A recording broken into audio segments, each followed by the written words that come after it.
এখানে অলরেডি আমার $50 মতো প্রফিট, মানে অস্থির একটা ইন্ডিকেটর। $5 অর্থাৎ আপনি 5% আপনি প্রফিট করে ফেলবেন। এই মার্কেট আবারও আপে গিয়ে আবারও নিচে আসছে, এর মধ্যেও কোনো প্রকার সিগন্যাল পরিবর্তন করে নাই। তো সিগন্যাল কোনো প্রকার রিপেইন্ট করবে না, এটা আপনার শিওর থাকেন।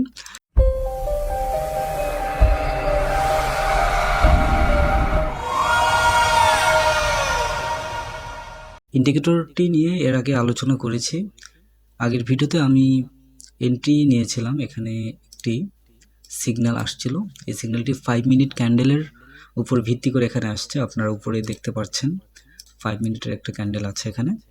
তো এরপর আমি এন্ট্রি নেওয়ার পর মার্কেট এখান থেকে কিন্তু অলরেডি আমাকে প্রফিট দিয়েছিল এই পর্যন্ত, বা টেক প্রফিট হিট করে নাই, সামান্য কিছু পয়েন্টের কারণে টেক প্রফিট হিট করেনি।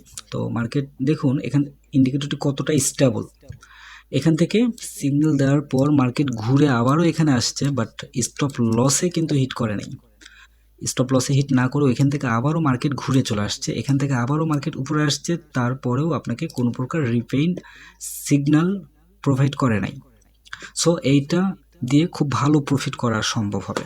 তো দেখুন আমি এটাকে এন্ট্রি নিয়েছি, আমার এন্ট্রি নেওয়া উচিত ছিল ঠিক এই পজিশনে, বাট অনেক দেরিতে আমি এন্ট্রিটা নিয়েছি। যদি আমি এই পজিশনে আমি নিতাম তাহলে আমার আরও ভালো প্রফিট কিন্তু হতো, বাট আমি সেই পর্যন্ত আমি প্রফিটটা নিতে পারিনি। তো যাই হোক, সমস্যা নেই। এখন এইখান থেকে মার্কেট যে ডাউন হয়েছে, টেক প্রফিট হিট করে নাই, মার্কেট আবারও আপে গিয়ে আবারও নিচে আসছে, এর মধ্যেও কোনো প্রকার সিগন্যাল পরিবর্তন করে নাই। হ্যাঁ, এটা সবচেয়ে মজার একটা ব্যাপার। হ্যাঁ, তো সিগন্যাল কোনো প্রকার রিপেইন্ট করবে না, এটা আপনার শিওর থাকেন। তবে এখানে একটা জিনিস আপনাকে খেয়াল রাখতে হবে, আপনি কত টাইম ফ্রেমে আপনি কাজ করছেন, এটা সবচেয়ে ইম্পর্টেন্ট একটা ব্যাপার। এবং কত টাইম ফ্রেমের উপর ভিত্তি করে কত পিপস পর্যন্ত আপনি নেবেন।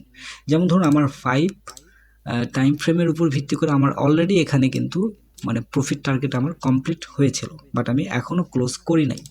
তো এটাকে যদি আমি 15 মিনিট ক্যান্ডেলে নিয়ে আসি, 15 মিনিট ক্যান্ডেলে নিয়ে আসলে অলরেডি এখানে একটা জিনিস খেয়াল করে দেখুন, স্টপ লসে কিন্তু মানে আপের যে ক্যান্ডেলটা ছিল সেখানে কিন্তু স্টপ লসে এখানে হিট করেছে।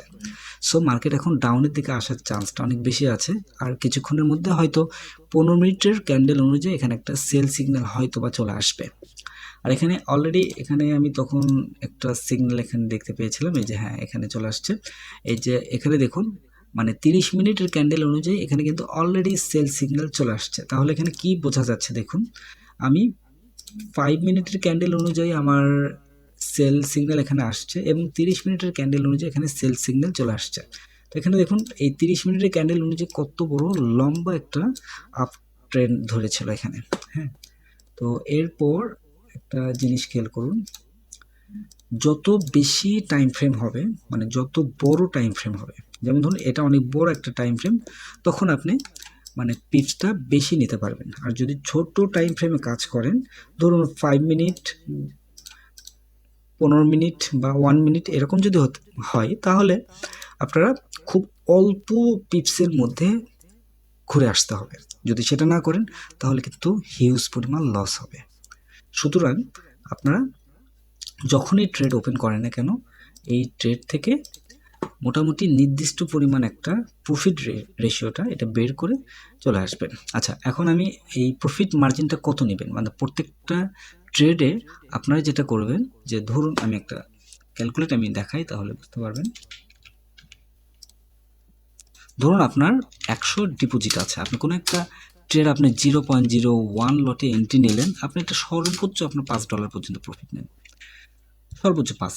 যদি এই $5 যদি প্রফিট নেন এটা বেটার। যদি আরেকটু রিস্ক নিতে পারেন তাহলে সর্বোচ্চ $10 পর্যন্ত প্রফিট নেন।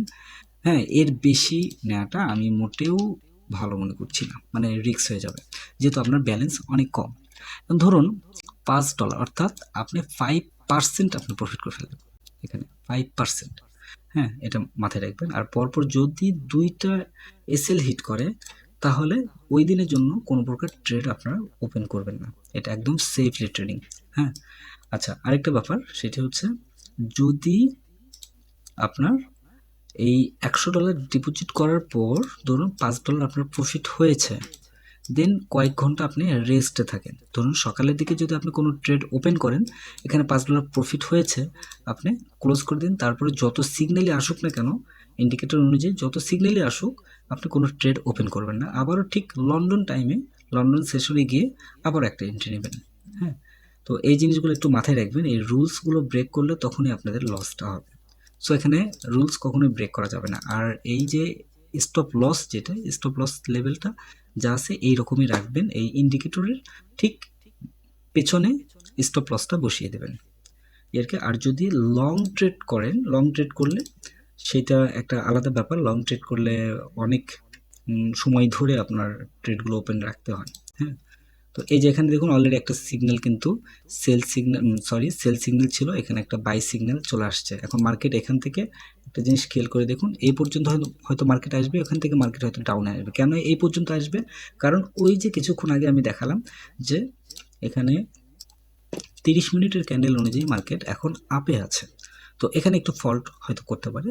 আর আমার কেন জানি আমার মনে হচ্ছে এখান থেকে মার্কেট ডাউনে আসার চান্সটাই অনেক বেশি আছে। তো এই হচ্ছে ব্যাপার। আর ইন্ডিকেটর আরও সুন্দরভাবে আপনারা যদি গবেষণা করেন, দেখেন, তাহলে আরও ভালোভাবে বুঝতে পারবেন এটা কিভাবে কাজ করে। হ্যাঁ, এখানে 30 মিনিটের ক্যান্ডেল অনুযায়ী মার্কেট ডাউনে আসে নাই, বাট ডাউনে আসবে।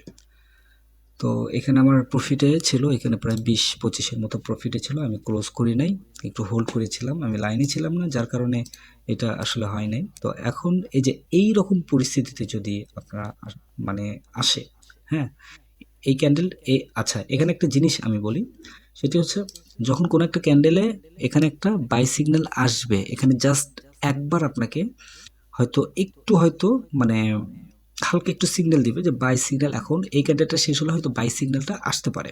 এই যে এখানে দেখুন বাই সিগন্যালের কিন্তু একটা ক্যান্ডেল এখানে চলে আসছিল, বাট এখনও কিন্তু স্ট্রংলি এখানে কোনো প্রকার সিগন্যাল কিন্তু আসে নাই। হ্যাঁ, তো এটা ওই রকম কোনো রিপেইন্ট করবে না। সিগন্যাল একদম অ্যাকুরেট সিগন্যাল আসার পরে ঠিক একটা ক্যান্ডেল পরে, অথবা ওই ক্যান্ডেলটা শেষ হওয়ার পর দেন আপনি এন্ট্রিটা নেবেন, তাহলে লস হবে না আশা করছি। আর অবশ্যই টেলিগ্রাম চ্যানেলে জয়েন করবেন। আগের যে ভিডিও বা এই ভিডিও, যে কোনো একটা ভিডিওতে 50টা লাইক হলেই এই ইন্ডিকেটরটি আমি ফ্রিতে টেলিগ্রাম চ্যানেলে দিয়ে দেবো। ঠিক আগের যে রোবটগুলো আপনাদের সাথে শেয়ার করেছি বা ইন্ডিকেটর যেভাবে শেয়ার করেছি ঠিক সেভাবে। তো এখন দেখুন এখানে একদিনে আপনি মানে সিগন্যাল পাবেন একদিনে বেশ কয়েকটা সিগন্যাল পাবেন। মোটামুটি একদিনে দেখা যায় প্রায় 10টার মতো সিগন্যাল পাওয়া যায়। আর এখানে দেখুন অলরেডি কিন্তু মার্কেট ডাউনের দিকে চলে আসছে। আমি আপনাকে যেটা বললাম যে মার্কেট যেহেতু 30 মিনিটের ক্যান্ডেল অনুযায়ী একটা সেল সিগন্যাল আছে, সো ওইখান থেকে মার্কেট কিন্তু ডাউনের দিকে চলে আসবে। সো এটা অবশ্যই মানে খেয়াল রাখতে হবে, মানে আপনার ক্যান্ডেল অনুযায়ী কিন্তু দেখতে হবে। আর এখানে যেহেতু এখনও স্ট্রংভাবে কোনো ইন্ডিকেটর আপ সিগন্যাল ক্রিয়েট করে নাই, সো এটা অবশ্যই বুঝতে হবে। হ্যাঁ, আচ্ছা, এখন একটা দেখুন এই অনুযায়ী মার্কেট ডাউনের দিকে আসছে। আমি চাইলে এটাকে আমি আরেকটু উপরে উঠাই দিতে পারি, বা নিচে থাকলেও সমস্যা নেই। যদি আমি ধৈর্য ধরে হোল্ড করি তাহলে হয়তো প্রফিট হবে। আমি একটু উপরে উঠিয়ে দিলাম। এখানে অলরেডি আমার $50 মতো প্রফিট, মানে অস্থির একটা ইন্ডিকেটর। এই যে দেখছেন, মানে টেক প্রফিট হিট করে ফেললো। হ্যাঁ, তো এভাবে ধৈর্য ধরে যদি করতে পারেন তাহলে ইনশাল্লাহ মানে ফরেক্স থেকে খুব ভালো একটা অ্যামাউন্ট প্রফিট করতে পারবেন। ডেইলি হিউজ পরিমাণ একটা প্রফিট করতে পারবেন, আমি একদম শিওরলি বলতে পারি। আর ইন্ডিকেটরটা বোঝা লাগবে, মানে কিভাবে কাজ করে এটা আগে শিখতে হবে। হ্যাঁ, আর দিনে আপনার ধরুন এই যে এখন আমার একটা ট্রেড টেক প্রফিটে হিট করেছে, তো এখন আমি আর কোনো এন্ট্রি নিব না। এন্ট্রি নেব না। এরপরে আমি মার্কেট দেখবো, আবারও দেখে দেন 1 ঘন্টা পরে হয়তো এসে আবার কোনো একটা সিগন্যাল যদি পাই, বা 2 ঘন্টা পরে যদি আবারও সিগন্যাল পাই, দেন আমি তখন আবার এন্ট্রি হয়তো নিতে পারি। তো আশা করি বুঝতে পেরেছেন। ইন্ডিকেটরটি একদম সম্পূর্ণ ফ্রিতে আমি টেলিগ্রাম চ্যানেলে দিয়ে দেবো। এই ভিডিও অথবা আগের ভিডিওতে যে কোনো একটা ভিডিওতে 50টা লাইক কমপ্লিট হলে ইন্ডিকেটরটি সম্পূর্ণ ফ্রিতে পেয়ে যাবেন। ধন্যবাদ সবাইকে ফরেক্স বাংলার সঙ্গে থাকার জন্য।